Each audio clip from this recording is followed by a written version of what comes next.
చాలా మందికి అసలు ప్రార్థన ఎలా చేయాలి అనేది తెలియదు. ఒకవేళ మీరు కూడా అలాంటి సందిగ్ధంలో ఉన్నారా, ఎలా ప్రార్థన చేయాలి అని బాధపడకండి. ఒకప్పుడు శిష్యులకు కూడా తెలియలేదు ప్రార్థన ఎలా చేయాలి అని. వారు యేసుక్రీస్తుని అడిగారంట, ప్రార్థన ఎలా చేయాలో మాకు కొంచెం నేర్పించండి అయ్యా అని.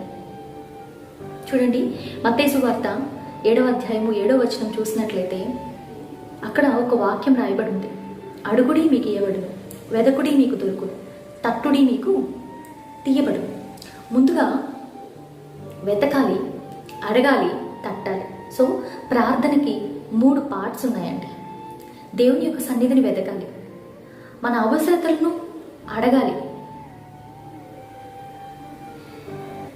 మన చుట్టూ ఉన్న మనుషుల కొరకు, ఈ ప్రపంచం కొరకు మనము విజ్ఞాపన ప్రార్థనగా తట్టాలి. ఈ 3 పార్ట్స్గా